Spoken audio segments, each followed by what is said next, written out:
同学可不可以介绍一下自己？我叫关佳琪，关就是关羽的关嘛，然后嘉是嘉奖嘉峪关的那个嘉，麒是麒麟的麒。我高中毕业之后就入党，中国共产党一直在走的是一个从来没有经历过的一条路，把马克思主义生搬硬套到中国的时候是实现不了的。我们要把它真正去本土化，我们去把它吸收掉。讲到中国传统文化的话，我们最耳熟能详的就是儒家的学派，就是讲究修身齐家治国平天下，仁义礼智信。 I drove around China, 200,000 kilometers, but once I saw the amazing changes in China, what's the historical or philosophical background of this? So that's when I started. Marxism is the fundamental guiding ideology of both the Communist Party of China and New China, while fine traditional culture has been a unique spiritual marker of the Chinese nation for more than 5,000 years. Ever since the CPC chose Marxism as its ideology, it has strived to adapt the basic principles of Marxism to China's reality. In the centenary year of the founding of the party, the top leader of the CPC emphasized for the first time the integration of the basic principles of Marxism with China's fine traditional culture. Yet, what exactly is this integration, and why is it so important? If you're interested in China, then understanding the second integration may go a long way to helping you understand China and its governance on a deeper level. American professor William Brown of Xiamen University has lived in China for more than 30 years and written extensively about life in his adopted homeland. So in this interview, he shares his personal experience of traditional Chinese wisdom and modern governance.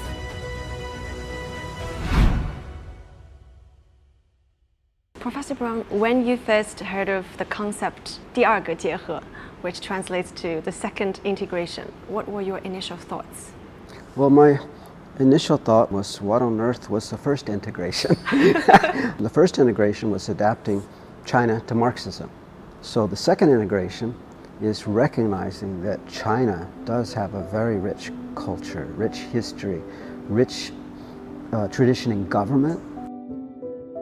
The longer I'm in China and the more I understand China, the more I realize there's a continuity. China has a continuous history and culture that spans from ancient times to the present day. Prior to the Industrial Revolution, the Chinese nation had long been a world leader in many fields. In your view, what factors contributed to the timing of this new guiding philosophy? China adopted Marxism and the historical factors that forced China to make a radical change, because the world was basically destroying China for 100 years because it was do or die. Now China is prosperous and has changed the living standards of more people than any other nation in history. It comes at 100 years, and it shows that China has confidence and pride in what it's done the past 100 years, and they're going to build upon this for the next 100 years at least.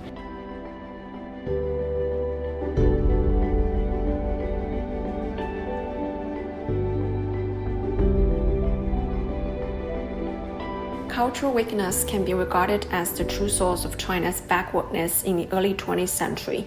The process of national rejuvenation, in essence, is a process of modernization, including everything from the political, economic, and cultural arenas.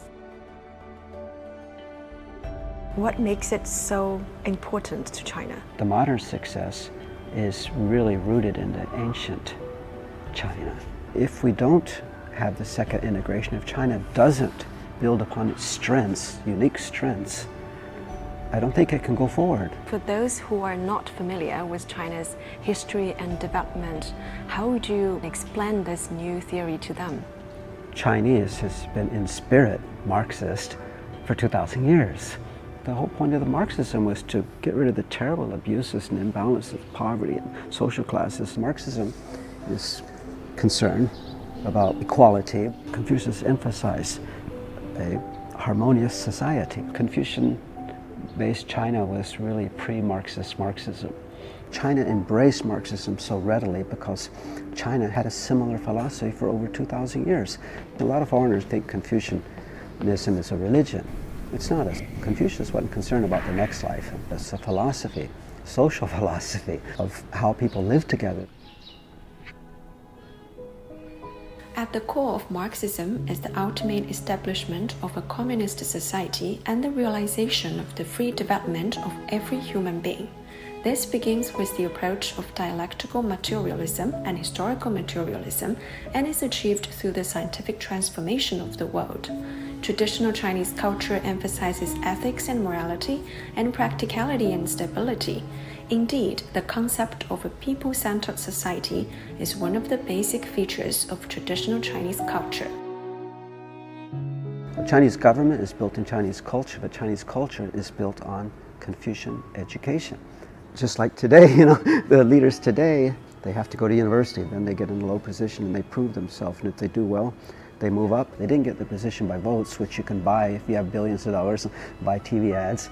The Chinese obtain their positions through hard work and merit. I like to call Chinese government the fifth great invention. 1731, Eustace Budgell, an English politician, he said the world knows China made these four great inventions, but he said all nations admit that what China is best at is the art of government. 300 years ago, all these other countries are struggling with each other, but China, this giant country with an ancient history, giant population, has been pretty much stable. Voltaire, he said that it's pretty clear that China has the best government on earth, form of government on earth. He said that. And so now China is embracing again its history, its heritage, its culture. It's confident enough to adapt Marxism to fit what the real China is. So that's pretty cool.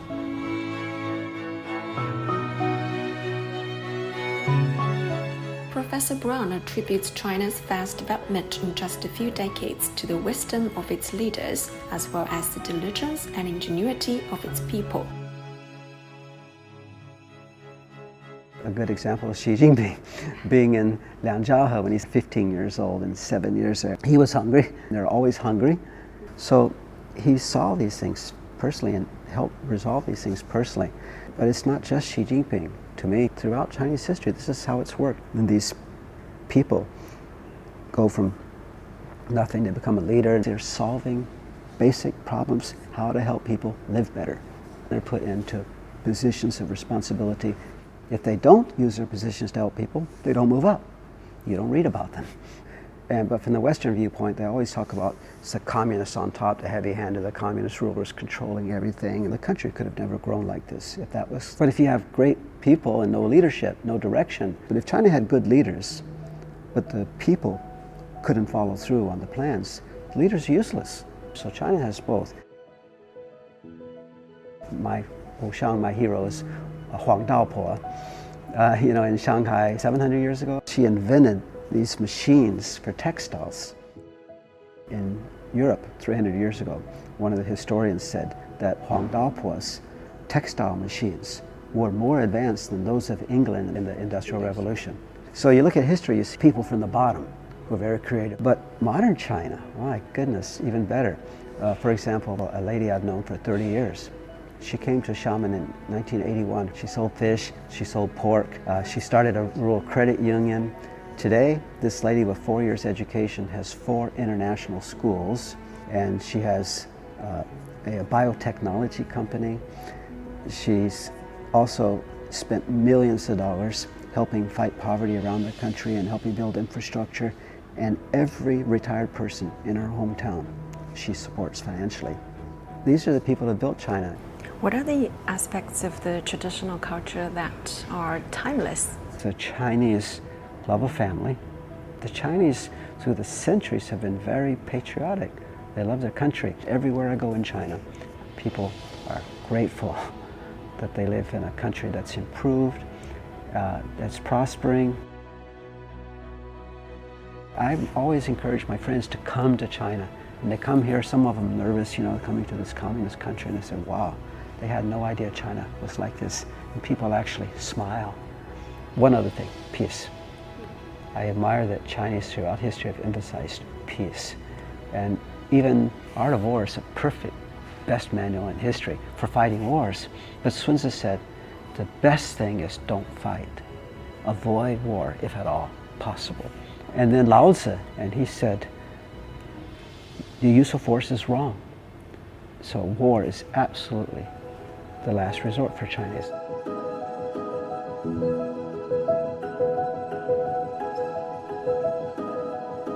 How does this new theory kind of help in explaining to the outside world that China is never a threat?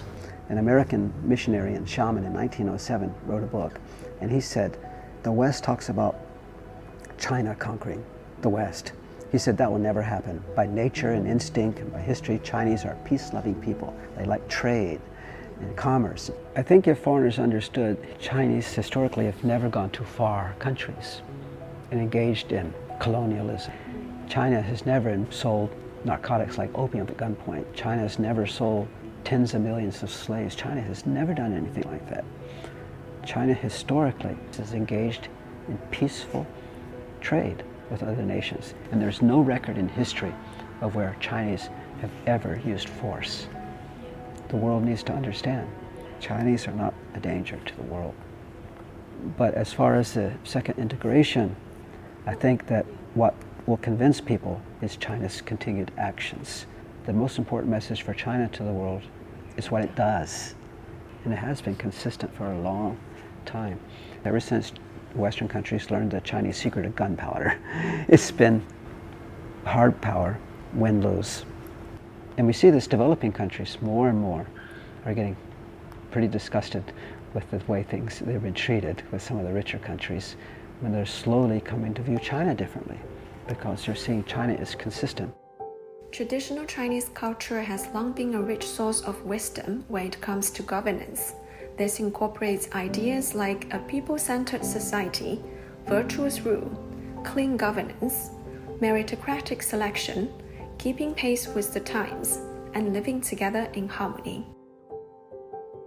Reflecting on the history of the CPC and the new China, what aspects have remained relatively constant despite all those notable changes?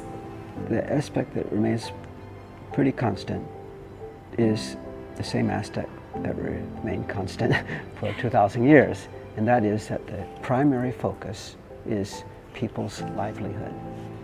And they do whatever it takes for that.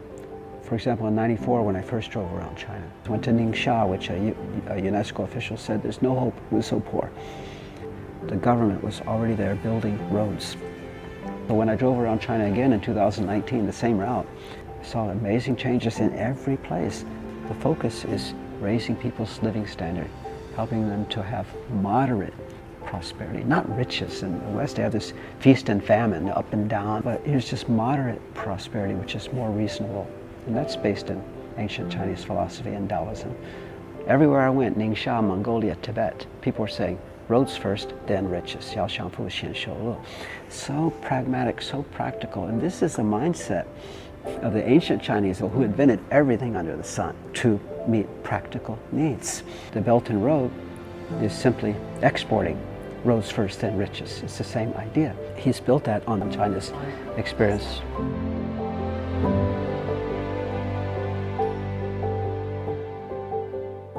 Xi Jinping emphasized ending absolute poverty.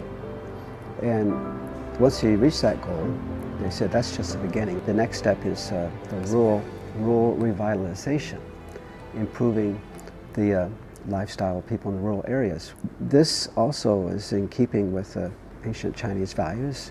Again, 2,000 years ago, 60 million people, the focus is the Xiaokang. Not to get rich and have rich and poor, but just to have at least moderately prosperous people. So this shows China's wisdom, really, in balance, in being sustainable.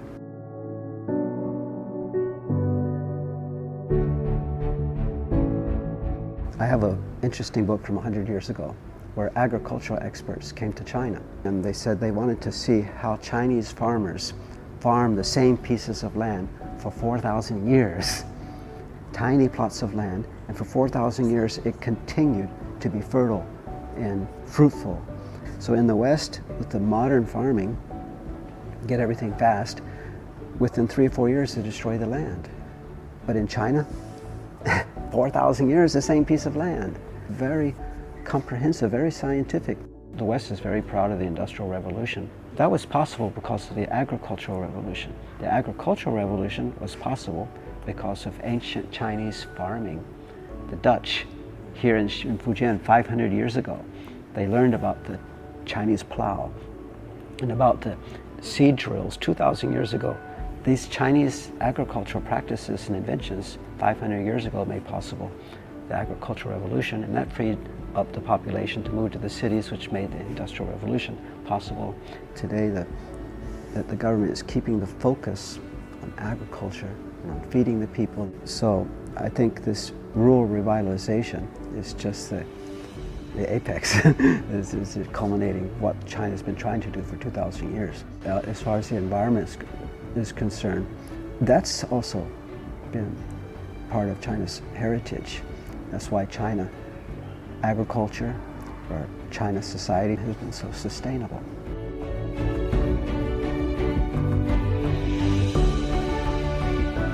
The World Bank recognized that China had done more than any country on earth to feed the hungry. Robert McNamara, head of the World Bank, said, "It's a miracle that's gone unnoticed by the West."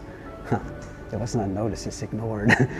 So in so many ways, China has surpassed the West. In so many areas over the 2,000 years, China has been ahead of the rest of the world. So China was modern when the rest of the world was not. And then today, you see the same thing. Even farmers or Tibetan nomads in the remotest areas doing e-commerce. Mongolian farmers tracking down their sheep with their phone in the satellite. But where in the rest of the world do they have things like this? We take it for granted here, but then when I go outside of China, I feel like I've gone back in time 20 years.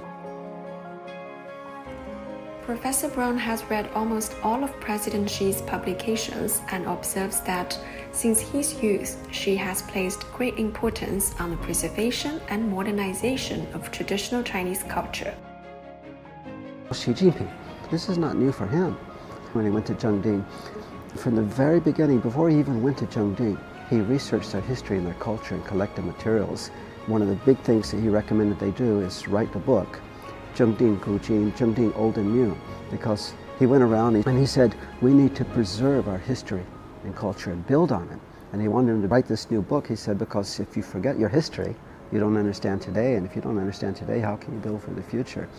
So even back then, when he's in his late 20s and early 30s, he's trying to integrate respect and understanding of Chinese history and culture into modern life. And then when he came to Fujian, same thing. He researched the history, the heritage, the culture. When he went to Ningdao, he found the Shub minority, or the poorest of the poor. And he emphasized preserving their culture, especially the music. Now, Zhengding, every corner of the place is modern and developed, and the people are happy and proud of their heritage. So it's the same with China.